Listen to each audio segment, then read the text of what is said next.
Hi guys, it's Dr. L and welcome to another video. So medyo iba yung format natin ngayon, sa labas tayo. So masusubok ang ating pagiging introvert. So for this video, ang topic natin is from medtech to VA. So kaya sinama ko yung friend ko. Since magpakilala ka na para di naman tayo super formal dito. Chika-chika lang. Yes. My name is Karen Punzalan and graduated last 2019, long time ago. Saan ka nag-work as a medtech after passing the boards? Sideline muna ako, hindi ako ganda ako nag-work sa institution. Pero hospital yun, dalawa. Yung isa, specialized with blood services, mga donors. 2.5 years din yun. Aside from that hospital, meron ka pa bang ibang racket? Like, nag-clinic ka ba? Mga nag-APE ka ba? Yeah, naranasan ko din yan. Mga Okay. annual physical exam. Iba't iba, mga seaman, tapos iba-blood test mo sila, tusok-tusok. Tapos, dami parang 100 sa isang upuan. 100 patients. Okay. Nung pandemic ba, nag-med ka rin? Oo. Sa hospital na yun. Okay. COVID. Pero hindi ako na-assign sa COVID lab. Ano lang, yung main lab. Okay. Sige, next question na tayo. Okay, ito. Important tong question na to. What made you decide to transition from being a medtech to... Wait, ano nga po yung meaning ng VA? Virtual assistant. Virtual assistant. Healthcare virtual assistant. Okay, so bakit may transition na nangyari? Naisip ko lang kasi na pinakaunang factor sa akin yung pagko-commute. Yung traffic, yung umaalis ng bahay, tapos so una nagre-research ako kung may iba pang job. Tapos parang kaka-research ko sa algorithm, malabas na ng mga virtual assistant. Tapos hindi ko pinapansin nung una. Hanggang paulit-ulit siya sinasuggest sa akin. Kasi nag-research nga ako ng mga work from home. Tapos yun. Then, yun yung isa sa decision na naisip ko kung bakit trinay ko yung VA. Then,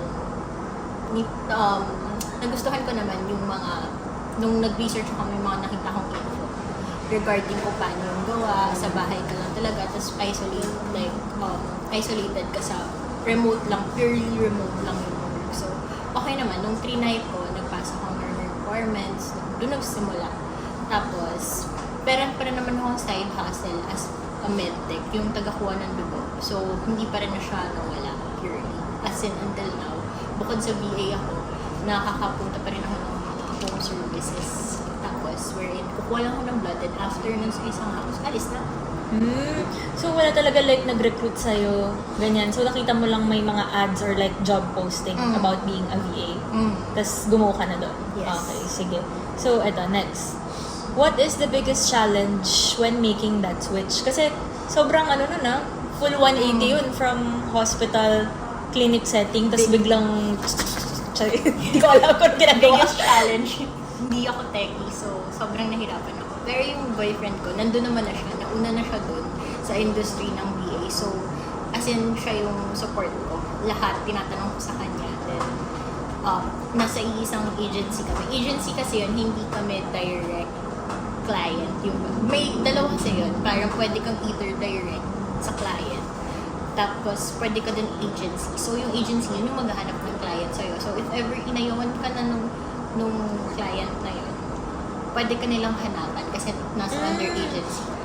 Sila yung maghahanap for you. Pero, yung sa'yo, yun, agency. agency din. Okay. So, may nangyari, parang 2 months yun, under schooling kami. May graduation, ganyan. Ganon. As in, sobrang masinsinan. Yun yung super challenging sa akin na halos kinaiyak ko talaga. Kasi ang mahirap yung training process. Mahaba yung proseso. 2 months, 8 weeks. 8 weeks. Intense training. Oo. As in, 8 to 5 yun. 8 a.m. to 5. And ang ano pa niyan, kasi ang oras dito, iba sa oras sa Arizona kasi yung base. So, yan. Iba US yung base oras. nga pala kasi kaya iba yung time difference. Tapos, okay, next question. Skills daw from medtech na na-acquire mo that help you succeed in becoming a VA? Yung pagiging keen to details and very tedious. Na-apply ko yun. As in, sobrang naging helpful siya sa akin. And organization. Organization-wise, yun yung napansin Okay. Tapos, type of VA work you currently do. So, medyo nasimulan mo na kanina na agency ka. Pero ano yung specific na Yung ginagawa? natapat sa akin, na bigay sa akin ng agency ng client is mental health. So, I work with a certain client. Dalawa lang kami. Actually, yung maganda. Kasi yung iba kong mga co-workers, napunta sila sa company, like big company, hospital, mga clinic. Yung sa akin, napunta ako sa isang tao lang. So, isang tao lang yung pinapakisamahan ko. I do what she commands me. Like, basically, charting. Yung charting lang talaga, yung pinakakailangan niya ng tulong. So, Wait lang, kasi yung narinig ko yung word na charting, sa amin kasi sa doktor, iba yung, di ko alam, may idea kami of charting. Yung sa inyo, anong ginagawa? Anong may difference ba? yun nga, parang yung una, yung history of patient illness, yung HPI, yun yung parang pinaka-essay type, intro, first paragraph, tapos yung body, tapos next paragraph, tapos may medications. Yung medications, ginaguide naman na niya ako kasi hindi ko naman yun forte. Yung kausap mo, like, is Advanced healthcare practitioner na nurse. sa hindi- US. hindi siya Hindi siya technically doktor. Okay. Pero pwede siyang mag-reseta kasi yun nga, advanced nurse practitioner Iba, yung iba title kasi yung niya. mga title sa US, di rin ako masyadong familiar. Alright. So, ginaguide naman niya ako. May format and may template naman yung chart niya. So, from there, dun ko nasisimulan. Itong next na question, di ko sure kung applicable to kasi sabi mo, hindi ka direct na naghahanap ng clients. Parang may agency ka na naghahanap for Para you. sa akin, yes. Oo, yung next na question kasi, how did you land your first VA client? Yan, wala akong choice. Parang Binigay lang sa'yo. Ito out na. of fate. I'm here, mental health. So, happy naman ako dun kasi blessing in disguise for Walk us, through your typical workday as a VA. Yung ngayon, super flexible. So, I work by the time na sabihin niya, kunyari, 2 p.m. may meeting kami. And 2 p.m., 2 a.m. yun dito sa Philippines. So, I need to be with her ng 2 a.m. Then, she will tell me reports kung ano yung nangyari dun sa patient, certain per patient na yun. Then, sa free time ko, or pag sabi niya kailangan niya na to ng gantong oras, yun, kailangan kong mabigay sa kanya. So, sobrang free lang. Kunyari, yung 2 a.m. na yun, right after nun, i-end ko na yung call and na yung call around siguro perhaps 2:30 to 3 a.m. So, sleep na ako nun. Tapos gigising na ako siguro mga 9 a.m. Philippine time. Then, I'll start working around 12 kasi I'll do my thing 9 to 12. Siguro mga laundry, simple, basic chores. Tapos 12 yung start ko. Then mag-work na ako ng 12 hanggang 12 p.m. to 4 p.m. Philippine time. Then after, I'll do my hobby, running. So, training ko na yun for onwards. Usually, napunta ko hanggang gabi 8. Tapos yun, Wait lang, so ilang hours yung duty mo talaga? 6 hours. Basta dapat makomit ko yung 6 hours per day. Pero kapag hindi, pwede naman habulin. Basta dapat total 30 hours. Strict ba sila sa parang mga time in, time out na dapat makagantong hours ka? No, hindi naman super. Usually, may mga clients na ganun. Pero yung nag-land sa akin, hindi naman siya super strict. 6 hours, hindi super strict dun sa time in, time out, na may mga time card, ganun. Then may tracker kami. Paano yung turnaround time na mabigay mo yung charting mo? Like, strict ba sila na, example, today, nag-consultation tayo sa patient na yun, dapat bukas, may chart na. Usually, 24 hours turnaround time. Kaya naman, parang, Kaya naman siya. Carry siya. Kaso kasi minsan 10 to 12 patients. hindi lang kasi isa. Madami. Parang naka-schedule. May calendar. So, yun. 10 to 12. Ano mangyayari pag hindi mo na-submit within 24 hours? Sorry na lang. Sige, ito na ang pinaka-juicy na part.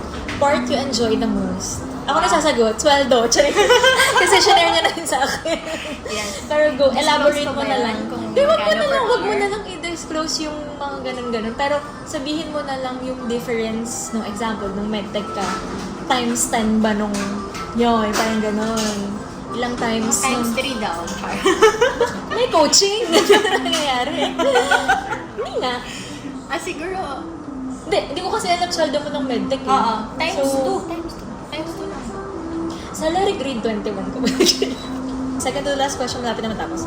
Do you ever see yourself returning to healthcare full time? Sometimes, nai-imagine ko, pero right now, ina-enjoy ko kasi parang wala pa naman akong 2 years dito. Parang Gano'n ka na kabatagal halos 1 na year ginagawa? and a half. Mhm.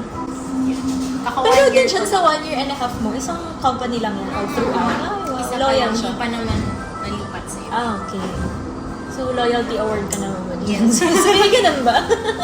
Tapos, last, what advice would you give healthcare professionals who are considered becoming a VA like you? I guess, try nyo na kasi wala namang mawala sa inyo pag sinubukan nyo dahil worth it naman. Especially new experience natin. And challenging, so it will be super fulfilling at the end. Tapos, wait lang, may gusto kong balikan na question. Yung dun sa ano yung ginagawa dun sa 8 weeks na intensive training? Super fast-paced siya na training. And, usually, may typing test na everyday na kailangan mo mapasa. So, para ma-enhance yung speaking mag-type. Communication skills, kinitrain din yan. So, may mga sample na mock calls na ginagawa during the training. Yung how do you deal with a certain outrage patient, mga ganun. Pag nangyari. So, medyo similar sa call center agent training in a way. Ganun. Tapos may last live scribing. Yun? Yung makikinig ka sa actual na ginagawa ng patient and doctor, then ita-type mo yung sinasabi. Live. So, Live. dapat talaga mabilis ka nag-type. Pag napasa mo yun, okay ka na. Okay. Full-fledged Graduate ka na. graduate ka na. Like what I said, may graduation talaga. Talaga? Ah, Parang totoo. schooling ko siya, training ko siya. Yun yung inisip ko na yun, schooling. Wait lang, pero dun sa training period, wala ka pang sahod. Wala. Ang kasama ko doon, radtech, nursing, sari-sari, like psychology, gano'n. Pero yung 8 weeks na yun, lahat yun online. Monday Training. to Friday, 8 to 5. Yung 8 to 5, challenging yun kasi ang oras nandito, 11 p.m. to 8 p.m. So, kailangan gising na talaga. Tapos pag nahuli kang tulog, parang, alam mo yun, pwede kang makik doon. May mga warnings. So, after 3 warnings, tanggal ka na. So, paano yung, kung nakapasa ka dun sa pinakamahirap na exam, dun sa next na exam, hindi mo na yun magagawa. Di mag-really-apply ka. Eh, yung application period pa lang, 12 requirements, ang hirap per requirements. So, ang lesson learned dun is once na nandun ka, kailangan mong Maging mag-commit dedicated. 100%. Hindi pwedeng parang ina-MM mo lang yung Kasi training. super strict nila. Yun yung nagpahirap actually. Talaga. Okay, so... Hindi na alam kung paano i-end. Maglalagay na lang ako ng, ng Okay. message sa dulo. Okay na. Okay